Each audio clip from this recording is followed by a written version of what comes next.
The Shadow, mysterious character who aids the forces of law and order, is in reality Lamont Cranston, wealthy young man about town.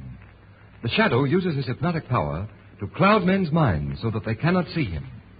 Cranston's friend and companion, the lovely Margot Lane, is the only person who knows to whom the unseen voice of the Shadow belongs. Today's story, Sandhog Murders.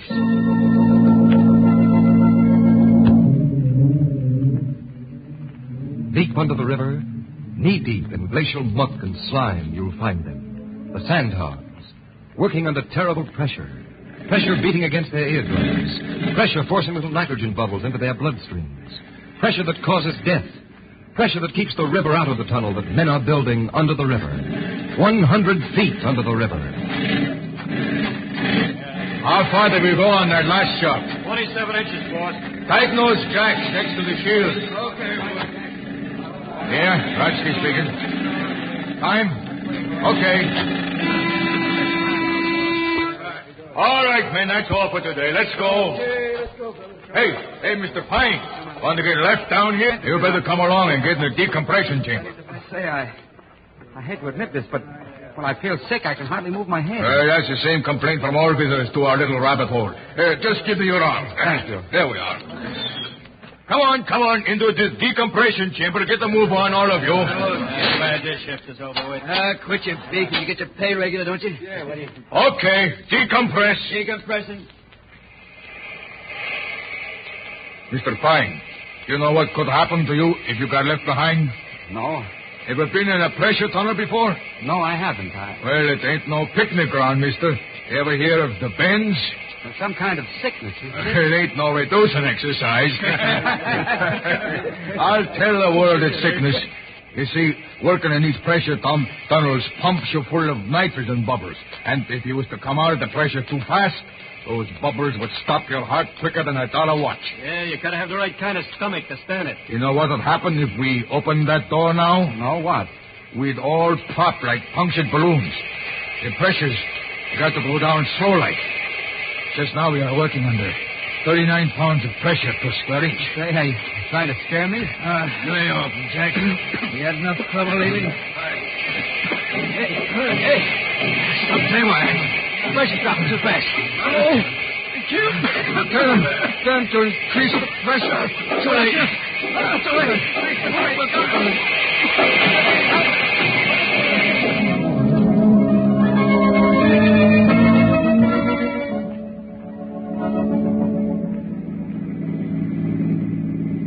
Come on. Did you read the comic strips this morning? They were very humorous. Winnie Winkle's in the hospital. Little Orphan Annie's house burned down, and Andy Gump was hit by a truck. Lamont, I wonder why they call them funny papers. Hey, are you listening to me? Listen, Mr. Cranston, you haven't paid the slightest bit of attention to anything I've said to you for the last hour. I'm sorry, Margot, but that horrible business in the new intercity tunnel has been on my mind. What business? 8 men were killed in the decompression chamber yesterday. Decompression chamber? Something evidently went wrong. Pressure was lowered too suddenly, and they all died terrible deaths. Well, how did it happen, Lamont? They don't know. It looks pretty funny. According to the newspaper reports, the men working at the tunnel had been expecting something to happen. There had been several near accidents, and the men were pretty jittery. Well, you don't suppose that... Oh, Lamont, I know that look in your eye, that old crime detector look. You think that someone had something to do with that accident. I don't know anything about that, Margot. The reason I'm upset is that Pete Stockton... He's an old friend of mine. I know just how he must feel to have 8 of his men killed working on his tunnel. Pete Stockton? Yes, the contractor. We went to school together.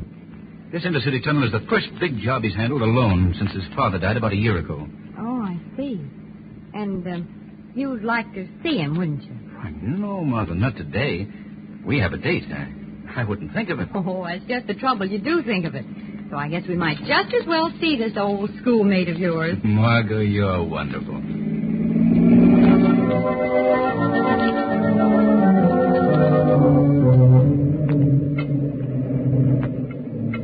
But about those men who died in the decompression chamber, Pete, how do you explain that? I can't explain it, Lamont. There's been so much trouble around here on this job, and then to have this terrible thing happen. Well, it'll never happen to me again. Well, what do you mean? I'm quitting. I never wanted this tunnel work. I was just doing it for Dad's sake. Well, he's dead now. Joe Brandley and other contractors agreed to take the whole thing off my hands. Quitting? Yes. I couldn't stand another experience like this one. All those men left wives, sweethearts, mothers. How can I ever repay them? Make up to them for their loss. Hey, Pete. Dad wants to talk to you. He wants to go back to work. What, did you tell them that Brandley was taking over Monday? I told them, but they want to work for you, not Brandley. Well, I guess I'll have to tell them myself. Oh, by the way, this is Pop Berkey. Miss Lane. How do you do? How do you Mr. do? Cranston. How do you do? How do you do? Pop's an old-timer. He and my dad broke into the business together. Well, ask him anything you want to know about sandhogging. I'll be back in a few minutes. He's taking the whole thing pretty hard, isn't he? Yes. I'd like to help him, Margot. He's a swell guy. First time you two have been around the tunnel in the making? What? Oh, yes. It's very interesting, isn't it? But is it necessary to keep everything so greasy? Mr. Berkey, what caused the accident in the decompression chamber? Are you asking me what or who? So you think that the accident wasn't exactly an accident? I got my own ideas, but I'm not saying. If you know anything, Mr. Berkey, you've got to tell me. Well, now, supposing you were in the contracting business, and another contractor beat you out on a big job, an important job. Wouldn't you try a couple of little things to get the job back? Do you call the murder of 8 men little things? Maybe you didn't want to kill the man in the decompression chamber. Maybe you just wanted to scare them so they'd be afraid to work for your rival. What, to take a chance with men's lives? Lady, you don't know Joe Brandley. Joe Brandley? The man who's taking over the contract from Stockton? Yeah, and a dirtier man would be impossible to find. He wouldn't stop at anything. Looks like he won out pretty easy, don't it? Pete's turning the contract over to him Monday. Well, he hasn't won yet. Pop Berkey, if you see anything suspicious happening around here, I want you to call me immediately. You understand? Right. Come along, Margot. We'll stop that fella Brandley. Margot, I think the Shadow is going to pay a call on a certain Mr. Brandley.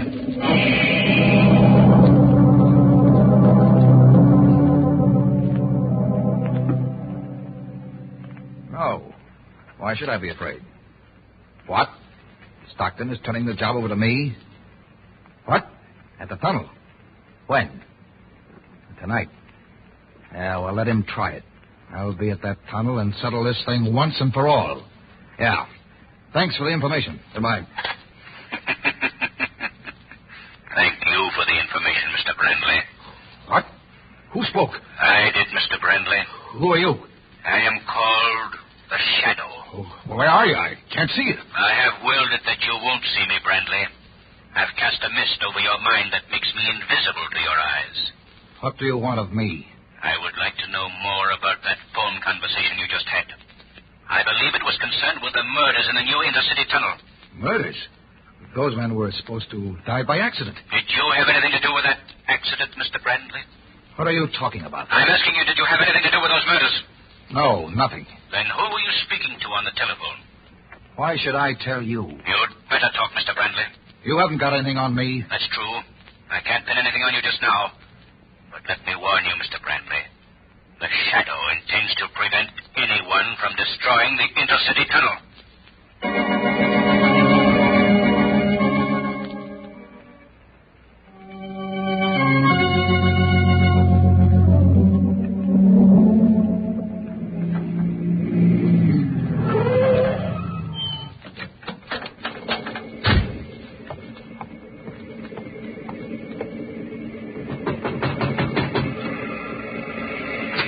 Who's there? Oh, it's you, Mr. Cranston. I couldn't see you in the dark. Yes, Pop Berkey. Oh, Mom, thank heaven you've come. Margot.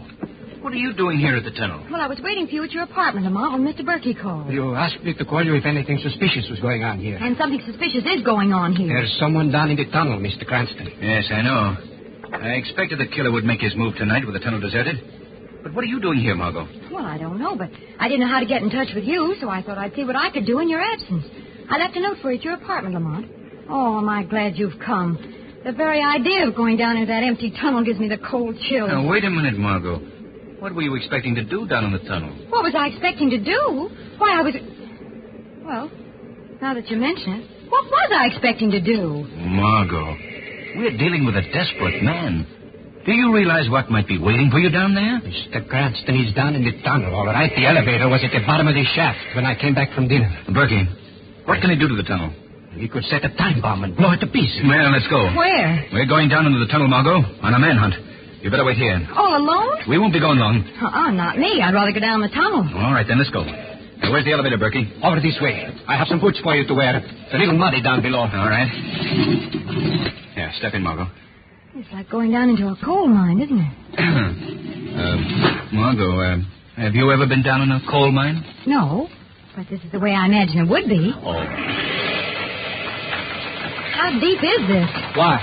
This elevator shaft. About 100 feet or so. It isn't very deep. It's deep enough for me, thanks. This will take us down to the tunnel. What happened? We've arrived, Margot. That's all. That's enough. All right, step out. Look out for the mud and water. Better walk on the planks. Wait a minute. Flash your light around, Berkey. Well, no one here. All right, lead on, Berkey. It's a gloomy-looking place, isn't it? Sort of scary, too. You're just outside the tunnel now. All right, step in, Margot. Is this the tunnel? Not yet, lady. This is the decompression chamber. Oh, yes, the what?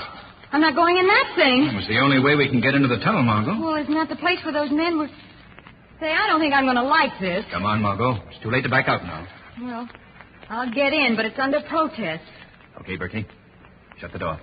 What's that hissing sound? That means that air is being pumped into this chamber. We're going under pressure. Oh, I don't like it. Your ears hurt, huh? The pressure.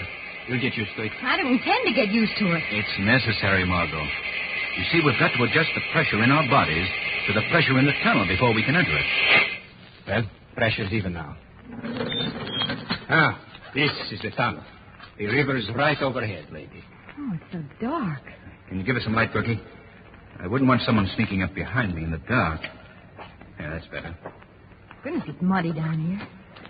Now what, Mr. Berkey? Now we'll take a look around. Knowing you, Lamont, certainly gets me into the darndest places.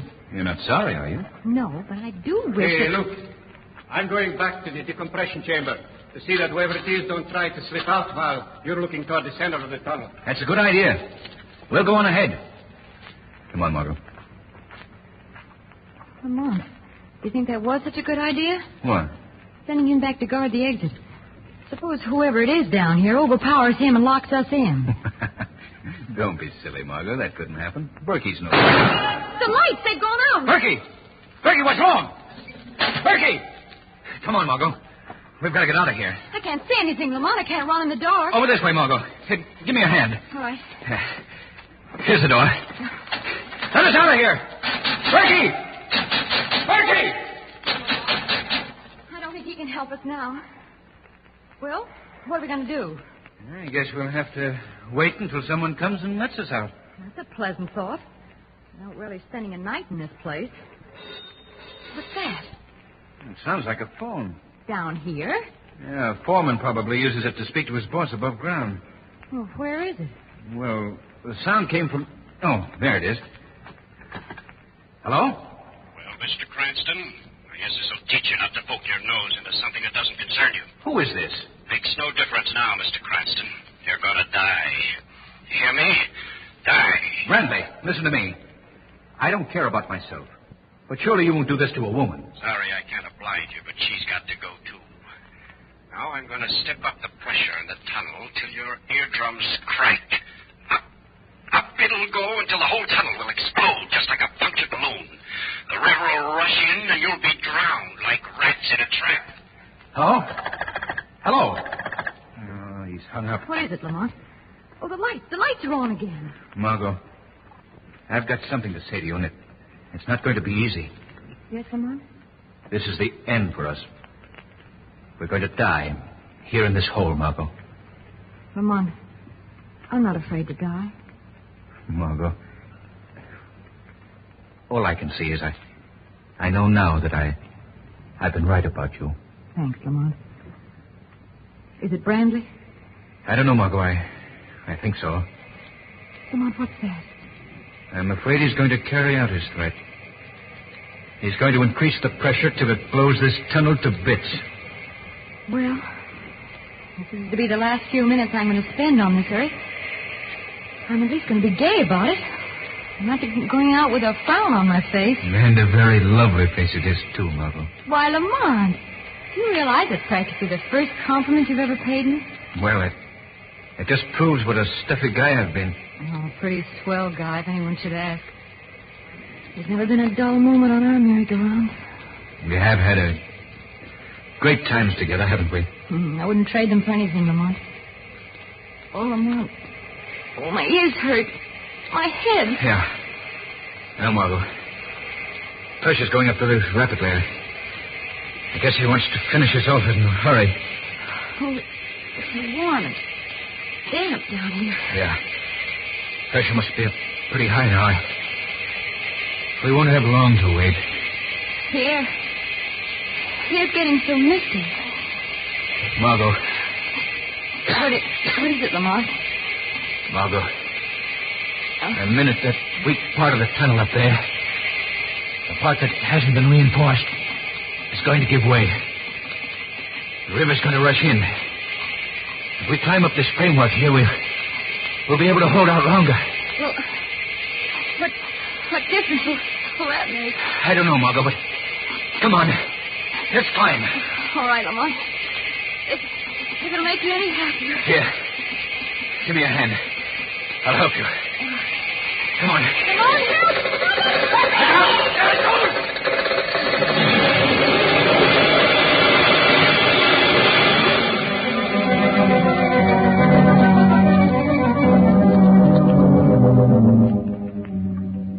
Well, Commissioner Weston, we've pumped all the water out of the tunnel. Found no trace of Margot or Lamont's bodies. They must have been washed into the river. Yeah. You know, they were both personal friends of mine, too. Yes, I know. Well, that's the way it goes. Lamont was trying to help me. I was going to give up the whole job, Commissioner, but now I'm going ahead with it. If he thought that much of me, Well... Yeah, I understand. Well, now tell me about this Pop Berkey. Well, it's simple enough. I found Pop myself.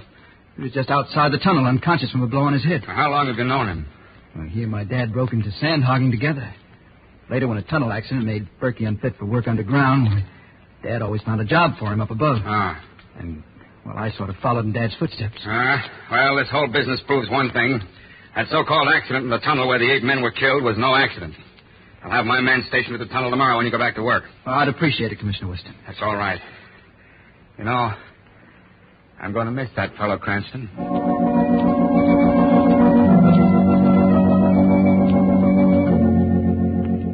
Doctor, do you mind if I stay here a while and look this room over? No, not at all, Commissioner Weston. I've got to go down below in the tunnel and talk to the men. If anything happens this time... Nothing's going to happen, Mr. Stockton. Not while I'm here. Good luck, son. Good luck. Yeah, thanks. Commissioner Weston. Huh? What? It's the Shadow, Commissioner. The Shadow. Well, my friend, what are you doing here? I'm here to help you catch the murderer. That's what you're here for, isn't it? Yeah, sure. But who is he? Softly, Commissioner, softly. You wouldn't want to scare our murderer away, would you? Is he here? Very close now. In just a moment, he'll come into this room. This is what he's been waiting for. You see, the lives of the men in the tunnel depend on the proper functioning of the pump machinery here. The murderer will attempt to destroy the pump and kill the men down in the tunnel. This is to be his final job.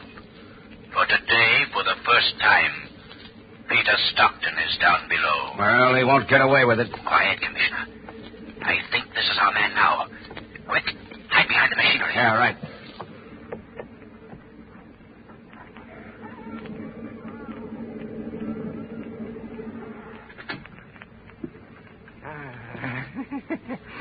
Here it is.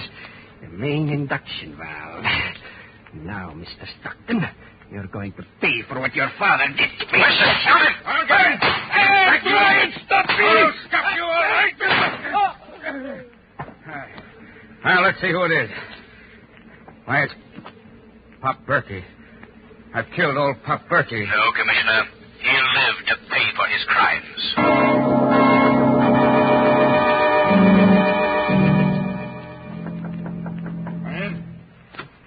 Hello, Commissioner. We've come to be witnesses. Now, wait.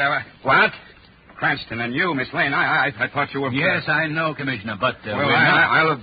Well, aren't you glad to see us? Oh, of course. But how did you get out? Where have you been? You were in the tunnel, weren't you? One question at a time, Commissioner. We were in the tunnel, all right, but we escaped. Escaped? Yes, we climbed to the top of the tunnel just before the blow-off came. You climbed? There was an air pocket, a very wonderful air pocket. Don't forget the details, Margot. Oh, yes, I ruined a perfectly good pair of stockings. Oh, that's... No, but how did you get out? Through the escape chamber. Berkey had forgotten all about that. But Lamont hadn't. He found it, didn't you, Lamont? Right at the top of the tunnel. Let me tell you something, Commissioner. Yeah? If you ever get stuck in a tunnel, have Lamont along. Well, I still don't understand it. Now, what about Berkey? He confessed everything last night. It seems he hated Stockton because he thought Stockton's father was responsible for his accident. Also, because Stockton's father married the woman he loved. Couldn't get even with his old man, so he was going to take it out on the son. Then he tried to implicate Brandley to shield himself. Well, I guess you've got all the evidence you need, Commissioner, so Margot and I will be running along. Wait a minute. I'm not through with you two yet. Why didn't you let people know that you were safe? Because, Commissioner, we couldn't resist satisfying a lifelong ambition. What's that? Reading our own obituaries.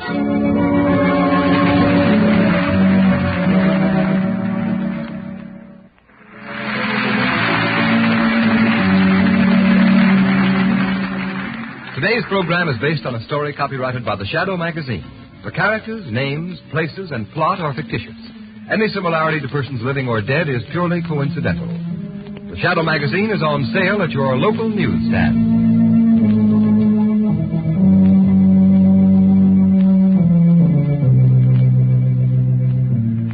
The weed of crime bears bitter fruit. Crime does not pay. The Shadow knows.